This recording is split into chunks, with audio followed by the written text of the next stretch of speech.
നമസ്കാരം. കേരളത്തിന്റെ സമഗ്ര വികസനത്തിലും സാമൂഹിക പുരോഗതിയിലുമൊക്കെ തന്നെ പൊതുജന പങ്കാളിത്തം ഉറപ്പാക്കുന്നതിനായിട്ട് സംസ്ഥാന സർക്കാർ ചരിത്രപരമായിട്ടുള്ളൊരു നടപടിക്ക് ഇപ്പോൾ തുടക്കം കുറിച്ചിരിക്കുകയാണ്. സംസ്ഥാനത്തിന്റെ ഭാവി വികസനവും പുരോഗതിയും ആസൂത്രണം ചെയ്യുന്നതിൽ പൊതുജനങ്ങളുടെ നേരിട്ടുള്ള പങ്കാളിത്തം ഉറപ്പാക്കുക എന്ന ലക്ഷ്യത്തോടെ സിറ്റിസൺസ് റെസ്പോൺസ് പ്രോഗ്രാം എന്ന ഔദ്യോഗിക കർമ്മ പദ്ധതിക്ക് ഇപ്പോൾ രൂപം നൽകിയിട്ടുണ്ട്. ഒരു ജനാധിപത്യ സർക്കാരിൻ്റെ ചരിത്രത്തിൽ തന്നെ ആദ്യമായിട്ടായിരിക്കും ജനങ്ങളിൽ നിന്ന് നേരിട്ട് ഇത്തരത്തിൽ അഭിപ്രായങ്ങളും നിർദ്ദേശങ്ങളുമൊക്കെ തന്നെ സ്വീകരിച്ച് വികസന രേഖകൾ തയ്യാറാക്കുന്നത്.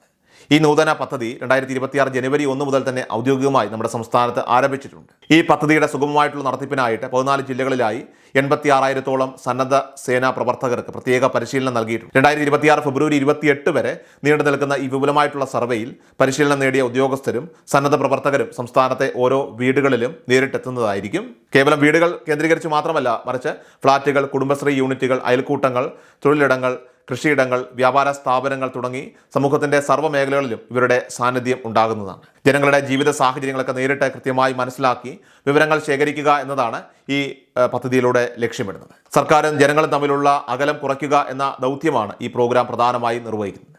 നിലവിലുള്ള സർക്കാർ ക്ഷേമ പദ്ധതികളുടെ ഗുണഫലങ്ങൾ അതിൽ അർഹരായവർക്ക് കൃത്യമായി ലഭിക്കുന്നുണ്ടോ എന്ന് പരിശോധിക്കാനും ഓരോ മേഖലയിൽ ജനങ്ങൾ നേരിടുന്ന വെല്ലുവിളികൾ തിരിച്ചറിയാനും ഈ സംവാദം സഹായിക്കും. തൊഴിൽ, ആരോഗ്യം, സാമൂഹിക ക്ഷേമം തുടങ്ങിയ മേഖലകളിൽ സാധാരണക്കാരുടെ ശബ്ദം സർക്കാരിന് മുന്നിൽ എത്തിക്കാൻ ഈ പദ്ധതി അവസരമൊരുക്കുന്നുണ്ട്. ഇതിലൂടെ ലഭിക്കുന്ന വിവരങ്ങൾ കൃത്യമായി ക്രോഡീകരിച്ച് അവ പ്രാധാന്യത്തോടെ സർക്കാർ മുൻപാകെ സമർപ്പിക്കുകയും അത് ഭാവിയിലെ നയരൂപീകരണത്തിന് അടിസ്ഥാനമാക്കുകയും ചെയ്യും. ദീർഘകാല അടിസ്ഥാനത്തിലുള്ള വികസന ലക്ഷ്യങ്ങളാണ് ഈ പദ്ധതിക്ക് പിന്നിലുള്ളത്. 2031 ആരോഗ്യ, വിദ്യാഭ്യാസ മേഖലകളിലും അടിസ്ഥാന സൗകര്യ വികസനത്തിലും ലോകത്തെ വികസിത രാജ്യങ്ങളോട് കിടപിടിക്കുന്ന നിലയിലേക്ക് കേരളത്തെ എത്തിക്കുക എന്നതാണ് സർക്കാർ ഇതിലൂടെ പ്രഖ്യാപിത ലക്ഷ്യമായിട്ട് മുന്നോട്ട് വയ്ക്കുന്നത്.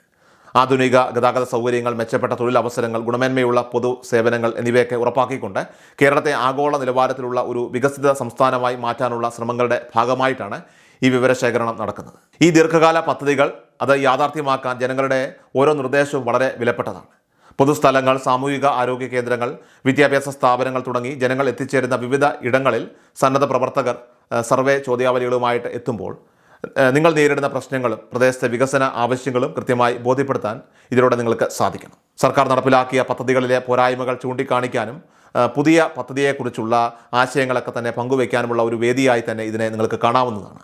സാധാരണക്കാരുടെ ആവശ്യങ്ങൾ സർക്കാർ പദ്ധതികളുടെ ഭാഗമായി മാറുന്നുവെന്ന് ഉറപ്പുവരുത്താൻ ഈ ജനകീയ ഇടപെടലിലൂടെ സാധ്യമാകും. ജനങ്ങളുടെ പ്രശ്നങ്ങൾ പരിഹാരം കാണാനായിട്ട് ഈ ബൃഹത്തായിട്ടുള്ള യജ്ഞത്തിൽ എല്ലാ മലയാളികളുടെയും സഹകരണം വളരെ അത്യന്താപേക്ഷിതമാണ്.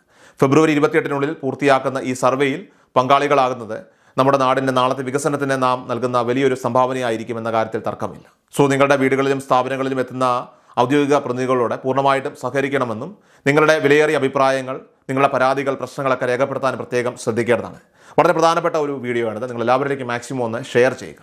കൃഷൽ മീഡിയ എല്ലാ ദിവസവും വാർത്തകളും അറിയിപ്പുകളും ഡെയിലി അപ്ഡേറ്റ്സും ലഭിക്കാൻ ഇപ്പോൾ തന്നെ ചാനൽ സബ്സ്ക്രൈബ് ചെയ്യുക, ഫോളോ ചെയ്യുക. നിങ്ങളുടെ ലൈക്കും ഷെയർ നൽകി ഞങ്ങളെ സപ്പോർട്ട് ചെയ്യുക. നിങ്ങളുടെ അഭിപ്രായങ്ങൾ കമന്റ് ബോക്സിൽ രേഖപ്പെടുത്തുക.